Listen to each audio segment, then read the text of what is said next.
And we welcome you back to Tradin Paint, Sirius XM NASCAR Radio, till 3 o'clock this afternoon Eastern Time. We're on Channel 90 now, as I'm sure you know, because you're here with us. Chocolate Myers to my right. I'm Rick Benjamin from the NASCAR Hall of Fame studios. Off we go to the hotline. A treat to get a chance to talk to a guy that I've admired for a long time for his work in the cockpit. Brad Sweet wheels the 32 trucks for Turner Motorsports, the Great Clips Chevrolet.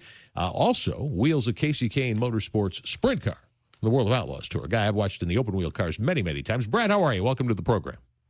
Yeah, I'm doing good. Thanks for having me on.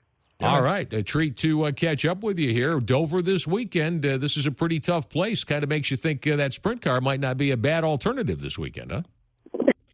Yeah, I'm actually I'm sitting down here in the infield at Dover looking at the high banks and how scary fast this thing looks. So excited to get the Great Clips Chevrolet on the track here in about 2 hours. So it's going to be exciting. Brad, you're looking for a rebound. You guys want a rebound from the last race you had. Is this a place you can get the job done? Yeah, I think so. We've had speed this year. I've made a lot of rookie mistakes here in these first couple of races and put us out of a few races and made some mistakes on pit road. And I think it's just one of those things. If we can put a whole race together, we'll be up in the top 10, no problem. We definitely have the speed and like I said, we just got to put the whole race together, and hopefully this is a turnaround for us here. How do you transition out of that sprint car into one of these NASCAR Camping World trucks? A lot of guys are doing it, have done it over the years. It can be a great place to learn your way around. But, the two, I would think at this point, don't drive anything alike. Yeah, they're definitely different, a lot different, really. And, there's not a ton translates over, but if you can handle a 900 horsepower sprint car at some of those tracks we go to, these trucks are the same concept. You got to come out here and manhandle them and drive them as hard as you possibly can and get as much out of them as you can. So the biggest thing is just the amount of laps and being able to do the pit stops and all the restarts and just all the little different things that you do in a lot longer race than what we do over there in a sprint race.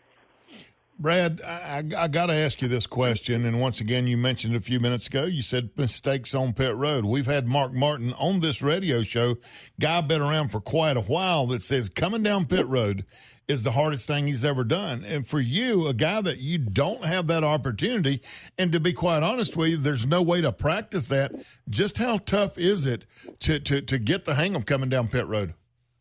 Yeah, I tell you what, it's really tough, especially green flag stops. There's just so much going on, and as a rookie, you're thinking about just downshifting to try to get on, pit road at the right speed, and then you got to start looking for your pit box, and just so many things are happening. I think it just takes a little bit to get the hang of it, and that, I still think, no matter how long you've been racing, you're still going to make mistakes on pit road. Just seems like it happens to, the best guys out there, but it's just something you have to learn, and it's definitely been harder than I thought for sure. Now, how did this all come about for you to get the opportunity with Turner? Did Kasey help arrange this for you, or is this something where Steve Turner called you and said, hey, I want to put you in one of my trucks?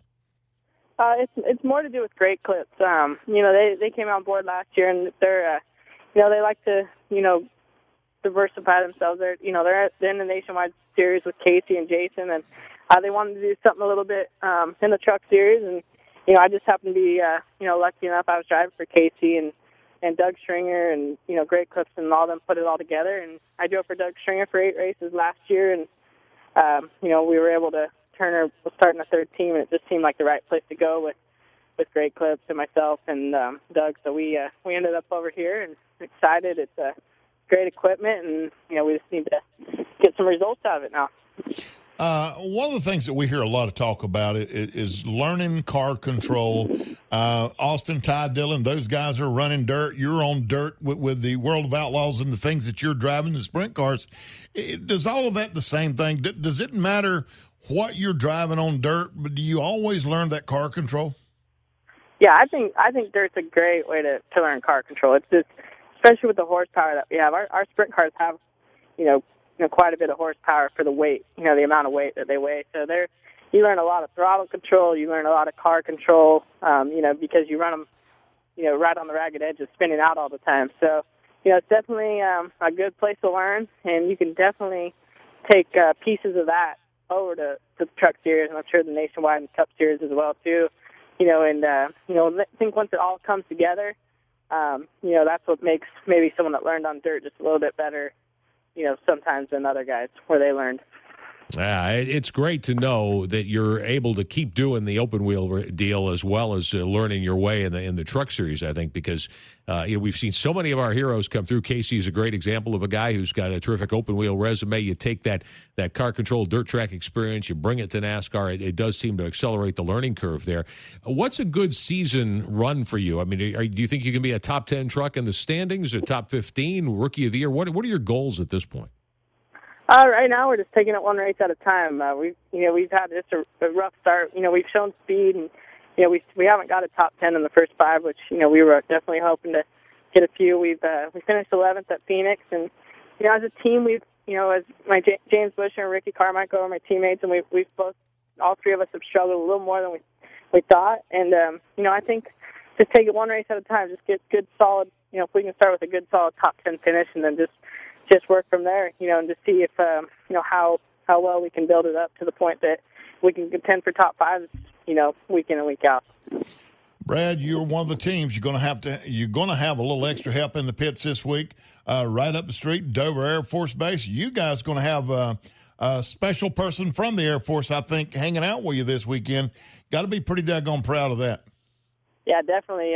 Proud to be American right now, and anytime that we can, have a service member be a part of racing and be around our truck, we're glad to have them, and we're excited for the weekend, and I guess there's going to be a whole bunch of them out here, and it'll be exciting for all the fans to see them, and we're definitely excited to meet all of them and have them be in our pit and around our truck all weekend. For those who don't know the name of Brad Sweet, we've been watching you as a big fan of midget and sprint car racing, been watching you for a long time, been at the track and seen you in action there. You've won one of the toughest races in the country, the Belleville Midget Nationals, just a couple of years ago. You've got Leffler there on that team with you, like you, a California guy who came through those ranks. Do you guys have a lot in common? Do you share a lot of information with Jason Leffler? Yeah, we tell a lot of stories, that's for sure. We definitely have a lot of the same background as well as Kasey. I mean, we all drove midgets. We all won at Belleville. We've all won at Eldora. It seems like we've all came from the same thing, and we always do a little trash talking about the good old days and stuff. It's actually weird. Wait, hold on. You're only 25. What do you mean, good old days? Well, I mean they're good old days. Oh, okay. It's kind of weird. It's kind of weird because we're all from kind of 3 different generations in the midgets. Like, it was kind of Jason Leffler's era was a little bit right before Kasey, and Kasey kind of came in and he dominated for a while. And then now I came in years after them and was able to kind of accomplish the same things that they were. So it's pretty cool to see all 3 stages, and then we all come together, and be a part of Turner Motorsports. So it's fun to have all that camaraderie between all of us. So it's pretty cool. Hey, Brad, one of the things that when Rick and I do the show at Daytona, and we got a lot of young guys walk in, we go, what was your reaction the first time when you drove out of the tunnel here at Daytona? But my gosh, you go to Dover, Delaware. What did you think when you crossed over that racetrack and pulled into that place? I thought my car was going to flip over sideways. It's so banked, and looked down the straightaways, and I just, you can tell that you're going to be carrying a lot of speed down into these corners, and I've talked to a lot of people about it, and everyone says it's really physically demanding. It's you can drive really, really hard. It's you feel like you're flying into the corners. So it's just I'm excited to get on track and feel it for myself. So I'm looking forward to it a lot. Looking forward to seeing you in action there tomorrow. Brad Sweet, who drives the number 32 Chevrolets, Turner Motorsports in the Camping World Truck Series. Great clips on the side, and you'll hear his run tomorrow here on Sirius XM NASCAR Radio. Now, if I'm not mistaken, the Outlaws are over at Williams Grove, not too far away this weekend. Are you and Kasey going to load the sprint cars and go up there for a couple of nights of action? Well, we got all my teammates are racing, all the 3 full-time Outlaw teams. So we thought that was enough. We're at Williams Grove. That's a really tough weekly show they have there, and when the Outlaws come in there, it gets twice as hard. So I think we're just going to go spectate and cheer our guys on. It seems like it's kind of hard if you're not doing that full time to show up there and be real competitive. So me and Kasey will go over there. It's just a hop, skip, and a jump away. So we'll go watch and cheer Joey Saldana and Cody Dare and Paul McMahon on for sure. All right, buddy. One other thing for me here. You guys, one of the race teams, you'll also have Autism Speaks logo on your car this week. Got to be pretty daggone neat to be a part of that deal, right?